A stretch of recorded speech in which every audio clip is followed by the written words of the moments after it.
No.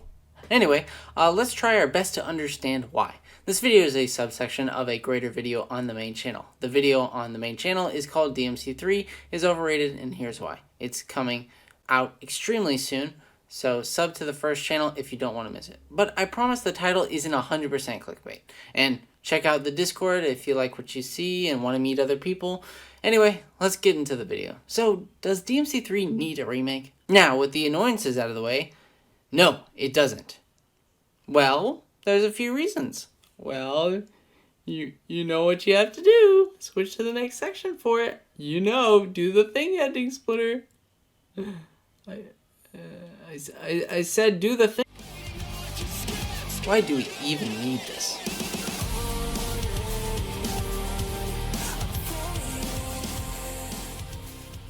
Remakes have really been the talk of the town in gaming. We are getting to a point where there are simply too much power for the older generations to keep up with. Remember when 720p was the standard? Now we have 1080p, 4K, nude mods. Wait a second. But there are two other reasons for this. Let's face it, gaming companies are running out of ideas. It feels like every year, a small handful of games made by indies blow up, yet we also see AAA games backed by big studios lose up to hundreds of millions of dollars. It's a sign that AAA gaming is now getting too risky with expanded budgets instead of pure talent. And the other factor is that remakes are hot. I mean, just look around. Silent Hill, Final Fantasy VII, Persona 3 Reload. We'll get to that one later. Dead Space, Spyro, and even Resident Evil 2. And the reason I mentioned Resident Evil is for two big reasons. One, Resident Evil 2 Remake had a big impact on the market. Sure, there has been remakes before it, but RE2 proves that it has a lot of potential there. Two, it's Capcom, the same company that owns DMC, and the same company that has made multiple remakes of RE games to big success. Okay, so now that we know devs, beyond good and evil.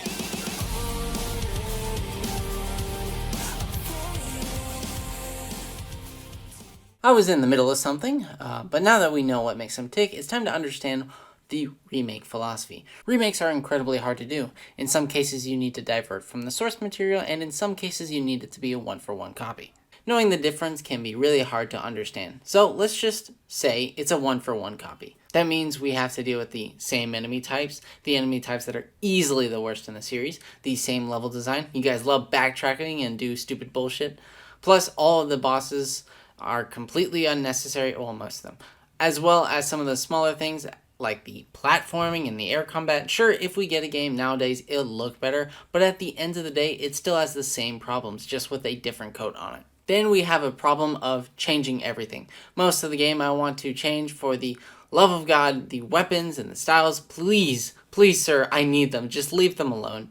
Well, I might have some smaller criticisms toward the weapons. I really do enjoy them. So if they take away some moves or replace some of them, I'm gonna be pissed. Someone will die. And if they double down on Dante being a funny is my personality, not a facade bullshit, I'm going to explode. So I fear we may be in a lose-lose scenario. That's quite pessimistic, Splinter. Go on, ending, Splinter. That was your line. Wow, someone's in a bitchy mood in this section/video. So Persona 3 came out in 2006. Stay with me here, I promise this is important. The main part of Persona's combat is that your allies are controlled via the AI. You can't give them direct actions like your own playable character. Then Persona 3 Fest comes out, same issue. And mostly, people didn't like that. Remember that bit, okay? Then Persona Portable comes out, and yeah, you can now control your party members. That's good, right? It is. However, Persona 3 Portable only has this awful portraits instead of cutscenes. So for a long time, people begged for a remake to put the best of these worlds together. Then the remake came out and did just that. I know there's more and I'm missing a lot of detail, but I'm nearly there, guys. Persona 3 Reload had both non-control and direct control combat. So people like this, right? Why wouldn't they like it? Well, you see, there's a few YouTubers, not naming names, where one of the criticism is in his video of how Persona 3 lost its identity, fucking ass title by the way, said that Persona lost its uniqueness because how the AI partners aren't as good, plus the choice apparently isn't good or whatever. I get that the tactics menu isn't perfect in the original game, but to act like it's completely unusable is just disingenuous. But you said never to I know what I said! Yeah, I like the tactics system in Persona 3 now. I was one of those people that used to really dislike the tactics system. I vividly remember struggling with it a lot on my first playthrough of the game. However, as the years have gone on and I've played through Persona 3 more and more, I've grown to appreciate this unique approach to combat, which is why it sucks to see the tactics system get completely gutted in future games. I'm not trying to strawman him, but this is an absolute 180 if I've ever seen one. In one of his biggest videos on Persona 3, he had mentioned that he didn't like the AI making choices for you. He isn't the only one. This take is awful in so many ways. We wanted Persona 3 to be remade so it could be like future games in the series, like Persona 5. That's the whole reason we wanted a remake. Yet when they get to that part, it's as if the idea disappears. Now, some of you might think that that would never happen to DMC3, but you are strongly in the wrong. Does everyone forget the DMC4 elitists versus the DMC5 normies? If you're out of the know, around the time when DMC5 came out, there was this tension between these two groups. The elitists wanted everything from DMC4, such as the tech, inertia, and mechanics that didn't make it into DMC5.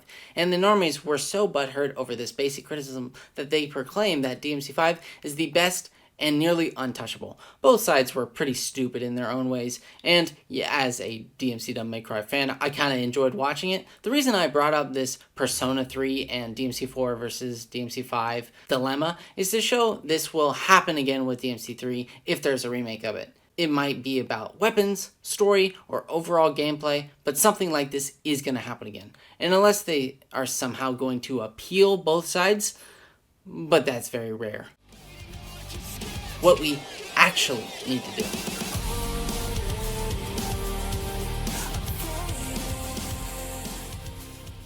So after going through all that, what do we need to do? IDK man, go ask your mom. So if DMC3 doesn't get a remake, what else should the people crave? I have a counteroffer. People say, I want DMC3 style switch, or I want to play as DMC3 weapons again. Then my ginger in Christ, you don't want a remake. You want freestyle and all the weapons as DLC. First, let me mention, I'm not down with the idea of console exclusives. Nobody cared when DE was only on Xbox One and PS4 because that gave the community another reason to hate it, but when DMC5 SE only comes out on the consoles, then suddenly anybody cares. But the Switch being the only version to have freestyle is a crime. It's the version that people have been asking for years now. The developers always wanted it to go that way, but couldn't do it because of the limited hardware. So now, that's not an excuse anymore. And if you really love Nevin, Agni and Ruja, OG Cerberus, Spiral, Artemis, and all the other styles, you don't want a remake, you want DLC. I would kill for these weapons in 5 and DMC Devil May Cry. If we push for this as much as we push for Virgil, we can get those things. We don't need a remake for it. There is so much more that can go wrong with a remake. That and freestyle gives the combos more depth. You can make plenty of combo mads already. You know what games don't have as much combo depth? 1 and 2. So here's my other counteroffer. Let's make a remake of 1 and 2. Since Kamiya is back at Capcom, let him work on a remake of 1. It would be a perfect game for DMC 1. And DMC 2 can be made without any complaints about what the end product is because there's not a lot of DMC 2 fans out there. So the likelihood you're going to piss somebody off is very rare. So in conclusion, we don't need a DMC3 remake. Out of the original 3, DMC3 is the least important to remake. Not only that, but a remake will come with various issues. But if you want elements of DMC3, we just need DLC. Or better yet, give DMC 1 and 2 the remakes it needs. I think this whole conversation is a bit dumb. Yes, and DMC3 remake is easy money to make, but that doesn't mean it has to be the best option for the series. Check out the Discord, we talk about DMC all the time, and peace!